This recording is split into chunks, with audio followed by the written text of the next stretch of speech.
Last week on 98.3 Sam FM, Debbie Hamrick, mother of Kara Donahoe, told her heart-wrenching experience when her daughter passed at the age of 36 unexpectedly in 2012. Saturday, in the Logan Daily News, Hocking County Coroner Dr. David Cummin wrote a letter titled, Dear Mother of Kara Lynn Donahoe. In the letter, Dr. Cummin said he was denied access to the scene where Kara had passed, and the mother and family members of Kara suffered from the incompetence of your local officials, and I am truly sorry for that, Cummin said. He went on to state that Kara was sent to the Franklin County Coroner's Office labeled as Jane Doe, apparently by Chief Deputy Valkenburg, where she lay for 3 days until I was notified by the Franklin County Coroner of the situation. Cummins said in this letter it was then that he ordered the autopsy. Accusations continued throughout the letter, referencing another recent death in Laurelville when homeowner Gary Stevens lost his life. The letter continued by mentioning a lawsuit that Cummins has filed against many Hocking County public officials and calling them lawlessness. In the previous interview with Debbie Hamrick, she shared her grief in searching for days to find where her deceased daughter was and the events that led to her having to say goodbye to her daughter with a kiss through a sheet as she was unable to fully view her daughter. Here is another interview with Debbie Hamrick after reading the coroner's letter. Debbie, can you tell us how you felt, what your reaction was when you saw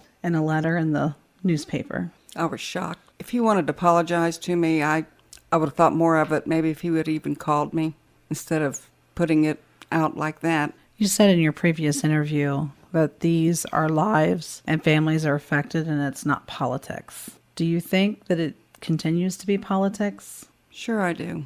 Voting's getting closer.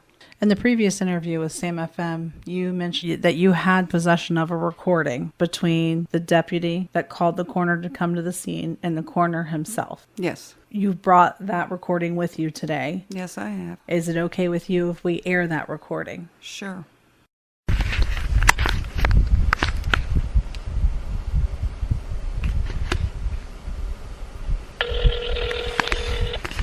Hello? Dr. Cummin, Dave Valkenburg, how are you? Good. Hey, we're out here and BCI's here, and of course they haven't moved the body or did anything like that, but we're to that point. We've photographed everything and got everything ready. I assume you were coming out? I don't know that I'm not coming out. No. I mean, apparently you guys have some protocol I don't know about. We're just following standard protocol. Really? Yeah. When did this protocol begin? I don't know. Are we blocking the corner on natural death and stuff? Just curious when that started. We don't know what kind of death it is. What, don't you think it'd be good to have had a corner out there? That's why we're calling you right now. What about the scene? It's already been done, or what? Oh, it's in the process. We've photographed everything, and we're ready for you to... We haven't, of course, moved the body. Uh-huh. What did you move? Haven't moved anything around the body at all. Okay, what have you moved? That wasn't my question. I haven't moved anything. I think BCI's collected some evidence. Okay, what did they collect? I haven't seen a copy of their inventory yet. Call me back when you get it. Okay? Well, we're to the point where we've... That's great you're to that point, but I'm not to that point. Well, the inventory we file with the court. That's part of the search warrant. Why don't you call me back when we'll put a BCI guy on the phone who could come in more than you do. They're not in charge of the scene. They're working for us, Dave. Okay, well I can't do much if you don't tell me anything that's going on.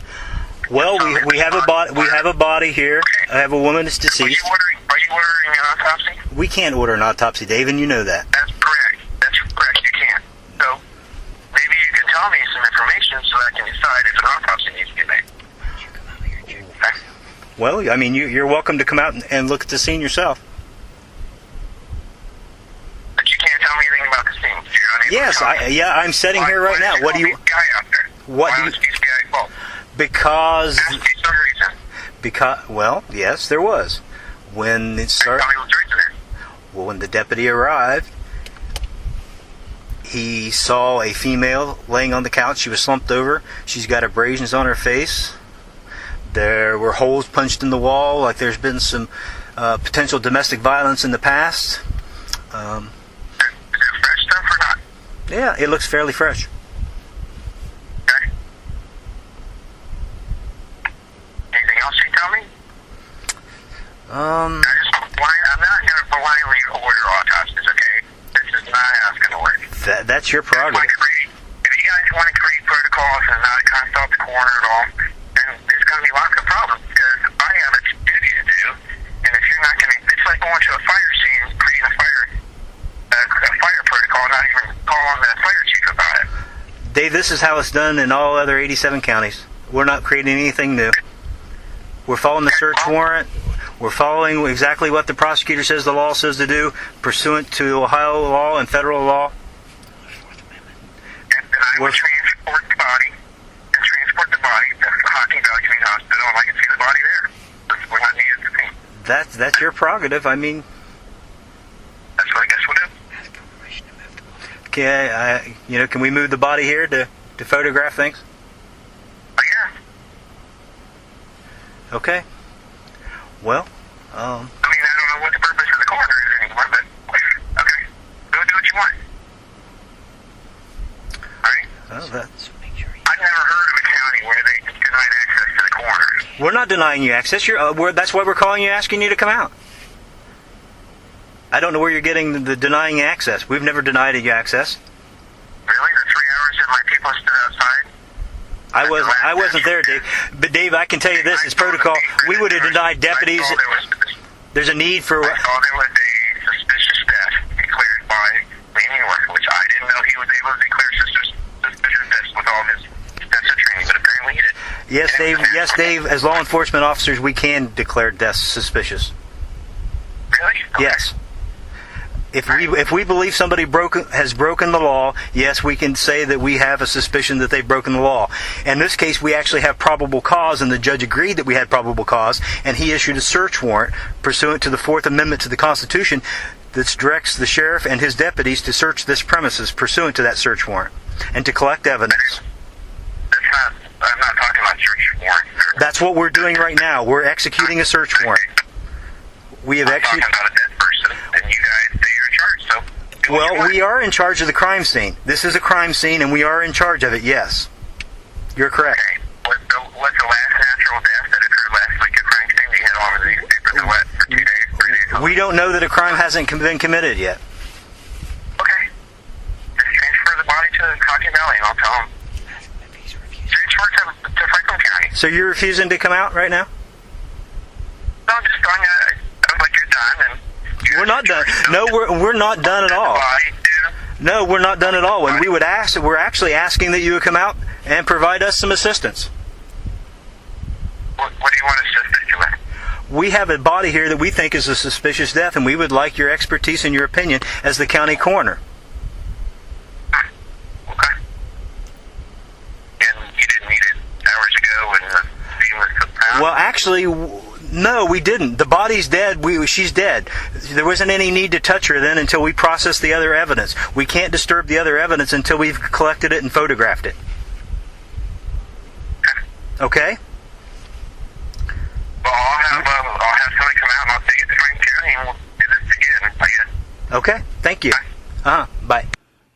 When you told Kara's story, was it your intent to be caught up in any of this? No. I've just been holding it in for so long. I understand people make mistakes. Humans make mistakes. But not at this time. The coroner knows what they're supposed to do with the body. He knows what his job is. The letter from the coroner in the newspaper Saturday said, "I wanted you to know I heard your very sad story on Sam FM about your heartbreaking experience regarding your daughter's death. For those readers who did not hear the story, Kara was discovered at her residence on June 30th, 2012, after being deceased for some time, preventing a presentable appearance for her mother to see her one last time." No, I don't believe that. Was Kara deceased for days? No. At the residence? No. They came out, I think it was before noon, and came out there because then 911 had been called.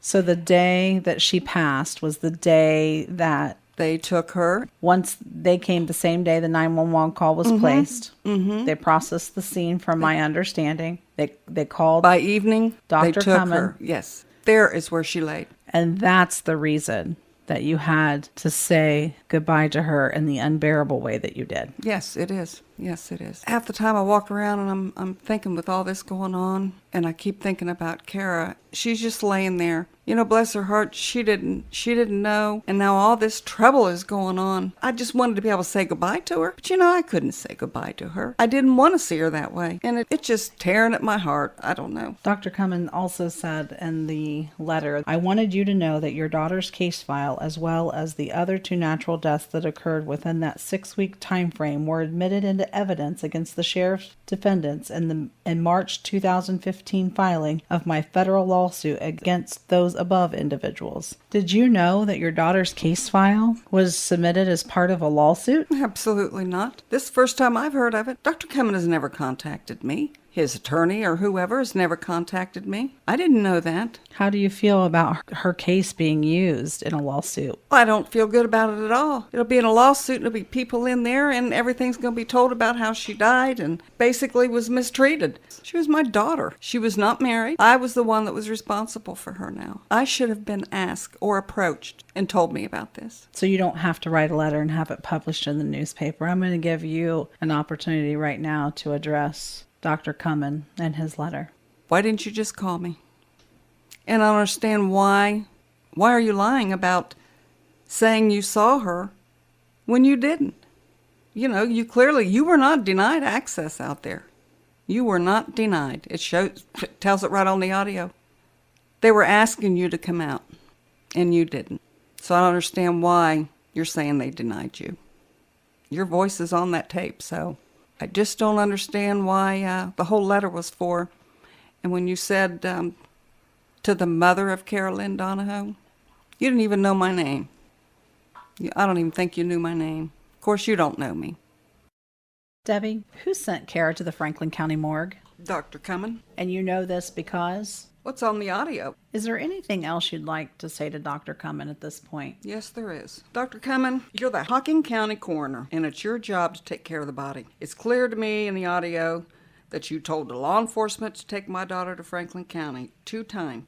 Later, you told them to take her to the hospital. This was so unprofessional and definitely uncaring. You didn't call Franklin County and let them know who she was. Her name was not Jane Doe. I don't know when you ordered the autopsy, but it wasn't done until the following Wednesday morning. She was taken to Franklin County on the 30th. That is why I could not view her, because she was at her residence while the investigation was being done. No, my daughter was handled with absolutely no compassion and no respect. You apologized in a letter to me, but you really never took any ownership in all of this. You just act like it's all everybody else's fault. All you did was put blame on law enforcement and detectives. I blame you, Dr. Cummin, for how my daughter was treated. As I said, you're the coroner, and it was your duty to take care of my daughter, and you didn't do a very good job. I've said all I need to say. This has been Teresa Salazone reporting for 98.3 SAM FM.